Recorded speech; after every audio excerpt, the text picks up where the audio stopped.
প্রিয় শিক্ষার্থীরা, আশা করি সবাই অনেক ভালো আছো। আজকে তোমাদের সামনে আবারও হাজির হয়েছি নতুন আরেকটি ভিডিও নিয়ে। আজকে আমরা আলোচনা করব কমপ্লিটিং সেন্টেন্স। কমপ্লিটিং সেন্টেন্সের এই পুরো নিয়মটা নিয়ে আজকে আমরা আলোচনা করব। তো এই নিয়মগুলো সবগুলো যখন আলোচনা করা শেষ হয়ে যাবে, তখন আমরা পরবর্তীতে ধাপে ধাপে এর প্র্যাকটিস পার্টগুলো বোর্ড ওয়াইজ যেগুলো দেওয়া আছে সেগুলো নিয়ে আলোচনা করব।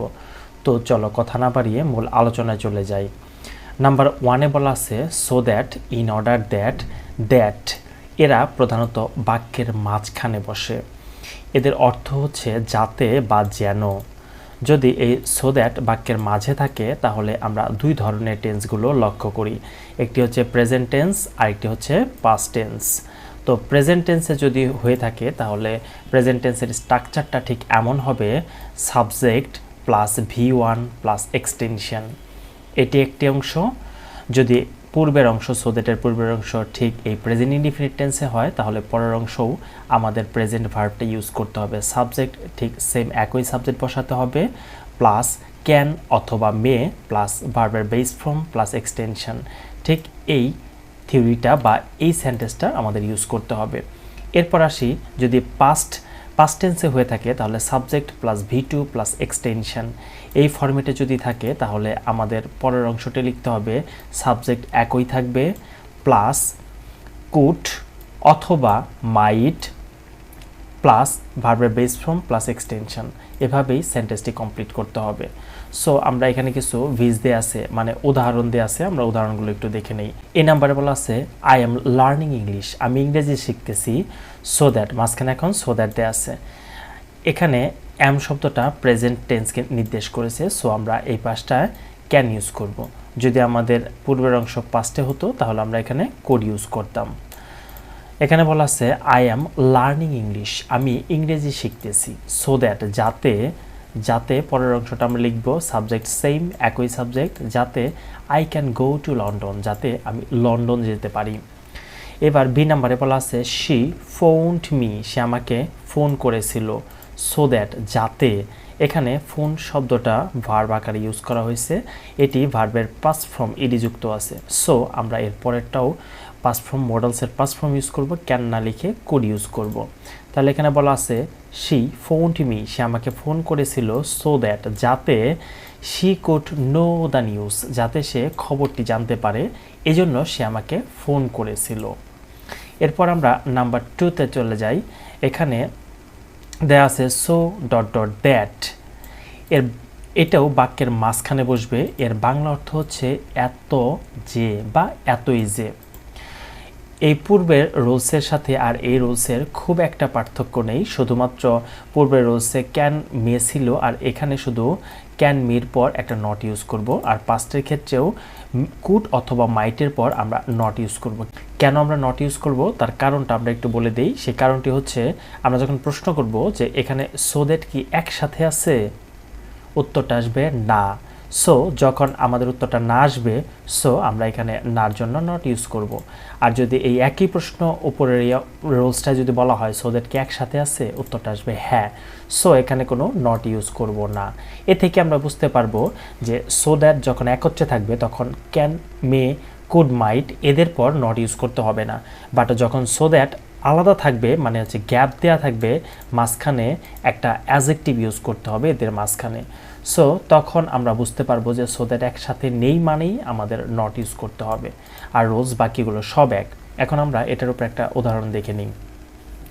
হি ইজ সো উইক দ্যাট, সে এতটাই দুর্বল যে he can not carry this load, সে এই বোঝাটা বহন করতে পারে না।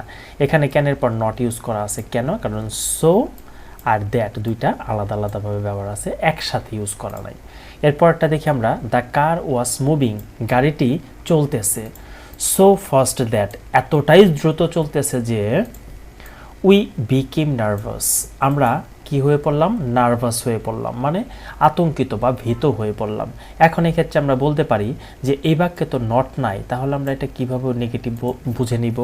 একটা কথা একটু মাথায় রাখবো যে বাক্যে শুধুমাত্র নট থাকলেই বাক্যটা নেগেটিভ হবে না। কখনো কখনো এমন কিছু সেন্টেন্স বাক্যে ব্যবহৃত হলে যেটার মিনিংটা নেগেটিভ বোঝায়। যেমন এখানে বলছে যে আমরা একটু ভীত ছিলাম, ভয় পেয়েছিলাম। আচ্ছা, ভয় পাওয়াটা অবশ্যই পজিটিভ কথা না, এটা অবশ্যই নেগেটিভ কথা। সো এই দৃষ্টিকোণ থেকে এই সেন্টেন্সটি নেগেটিভ সেন্টেন্স। এই পর্যায়ে আমরা 3 নং এই রুলসটি একটু দেখে নেই। এখানে বলা আছে দো অলদো অথবা ইভেন দো, এরা বাক্যের মাঝে ও প্রথমে দুই জায়গায় বসতে পারে। এদের অর্থ হচ্ছে যদিও বা হলেও। তো এগুলো বাক্যে সাধারণত উভয় পাশে সেম টেন্স হিসেবে ইউজ করা হয়, যেমন দো অলদো অথবা ইভেন দো। যদি এগুলো কোনো সেন্টেন্সের মাঝে অথবা প্রথমে থাকে, এরা সাধারণত কনজাংশনের কাজ করে। এদের দুই পাশে দুইটা ক্লজ থাকবে, এই যে একটি ক্লজ এবং এই যে আরেকটি ক্লজ, দুইটি ক্লজ থাকবে। এখন দেখা যাচ্ছে যে এদের উভয় পাশের ক্লজগুলো একই টেন্সেই থাকবে। যেমন ফার্স্ট ক্লজে আছে হচ্ছে প্রেজেন্ট টেন্স, সো এর পরেরটাও কমপ্লিট করতে হবে প্রেজেন্ট টেন্সে। যদি এর পূর্বেরটা হয় পাস্ট টেন্স, তাহলে এর পরেরটাও পূরণ করতে হবে পাস্ট টেন্সে। তবে একটা বিষয় একটু মাথায় রাখতে হবে, তা হচ্ছে যদি দো অলদো অথবা ইভেন দো এদের পূর্বের সেন্টেন্সটি যদি পজিটিভ হয়, তাহলে এর পরের সেন্টেন্সটি অবশ্যই নেগেটিভে হবে। কিংবা যদি এর পূর্বের সেন্টেন্সটি নেগেটিভে হয়, তাহলে এর পরের সেন্টেন্সটি অবশ্যই পজিটিভে হবে। তো এ পর্যায়ে আমরা এর উপরে কয়েকটা উদাহরণ দেখে নেই। এখানে এ নাম্বারে বলা আছে দো, যদিও দ্য ম্যান লোকটি স্পোর, যদিও লোকটি দরিদ্র, হি ইজ অনেস্ট, কিন্তু সে সৎ। এখানে লোকটির দরিদ্রতাকে বোঝানো হয়েছে বা তার দারিদ্রতাকে বোঝানো হয়েছে, যেটি একটি নেগেটিভ শব্দ বা নেগেটিভ অর্থ প্রকাশ করতেছে, যে লোকটি গরিব থাকা সত্ত্বেও কিন্তু সে সৎ বা সে সৎ। সো এই সৎ থাকাটা হচ্ছে একটি পজিটিভ কথা। বিতে বলা আছে অলদো, যদিও দ্য গার্ল বালিকাটি স্টাডিড সিরিয়াসলি, যদিও বালিকাটি অনেক গুরুত্বের সাথে বা আন্তরিকতার সাথে পড়াশোনা করেছিল। এখানে স্টাডিড শব্দটি পাস্টে আছে, সো এর পরের বাক্যটাও আমাদের পাস্টে করতে হবে। যদিও বালিকাটি বা মেয়েটি অনেক গুরুত্ব সহকারে পড়াশোনা করেছিল, তবুও she could not do well in her exam, তার পরীক্ষায় সে ভালো করতে পারেনি। এখানে পূর্বের সেন্টেন্সটি একটি পজিটিভ সেন্টেন্স এবং পরের সেন্টেন্সটি হচ্ছে একটি নেগেটিভ সেন্টেন্স। এরপর আমরা নাম্বার 3তে চলে যাই। এখানে বলা আছে I have to go to college today, আজ আমাকে কলেজে যেতে হবে। কলেজের বাংলা যেন কি? কলেজের বাংলা হচ্ছে মহাবিদ্যালয়। আজ আমাকে মহাবিদ্যালয়ে যেতে হবে। ইভেন দো, এমনকি বা যদিও, ইট ইজ রেইনিং, যদিও বৃষ্টি হচ্ছে তবুও আমাকে কলেজে যেতে হবে। এখানে কলেজে যাওয়া অংশটা হচ্ছে একটি পজিটিভ, আর এখানে বৃষ্টি হওয়াটা হচ্ছে একটি নেগেটিভ বিষয়। এই ক্ষেত্রে নেগেটিভ বিষয় যে বৃষ্টি হচ্ছে মানে আমরা বাসা থেকে বের হতে পারবো না, সো এটা একটা নেগেটিভ মিনিং করতেছে। এরপর আমরা নাম্বার 4-এ যাব। বিকজ, অ্যাজ, সিন্স, এরা বাক্যের দুই জায়গায় বসতে পারে, মাঝেও বসতে পারে ও প্রথমেও বসতে পারে। এদের অর্থ হচ্ছে যেহেতু বা কারণ। আচ্ছা, আমরা বুঝবো কিভাবে কখন যেহেতু বা কখন কারণ হবে? যদি বিকজ, সিন্স, অ্যাজ এরা বাক্যের শুরুতে বসে, তাহলে এদের অর্থ হবে যেহেতু। আর ঠিক এই 3টি শব্দ যে কোনো একটি যদি বাক্যের মাঝে বসে, তাহলে অর্থ হবে কারণ। এখন এর স্ট্রাকচারটা আমরা একটু দেখে নিই কীভাবে হবে।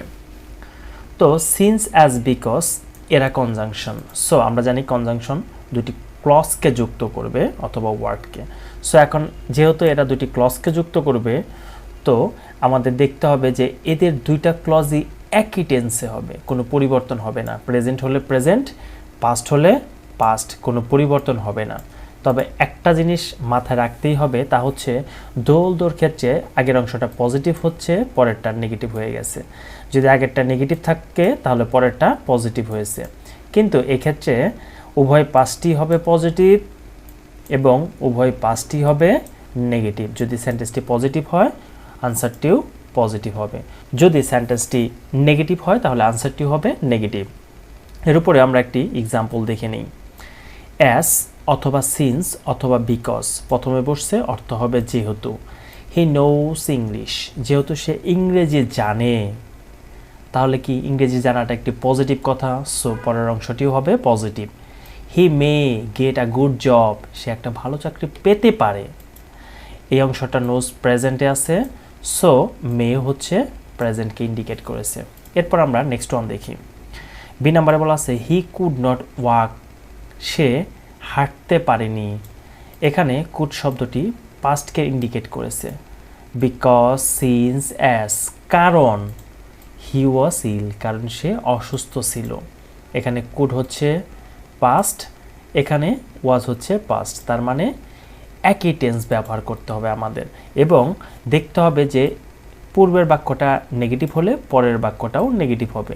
যেমন পূর্বের বাক্যটা ছিল কুড নট ওয়াক, সে হাঁটতে পারেনি, তার মানে এটি হচ্ছে একটি নেগেটিভ। এরপরে বলছে হি ওয়াজ ইল, সে অসুস্থ ছিল, অসুস্থ থাকাটা হচ্ছে একটি নেগেটিভ। সো ভিউয়ার্স, আজকে এ পর্যন্তই। নেক্সট আর একটি পার্ট নিয়ে তোমাদের সামনে আবারও হাজির হব। সে পর্যন্ত সবাই ভালো থাকবে, সুস্থ থাকবে। যদি ভিডিওগুলো ভালো লেগে থাকে তাহলে অবশ্যই লাইক, কমেন্ট, শেয়ার এবং সাবস্ক্রাইব করে পাশেই থাকবে। Till then, bye by.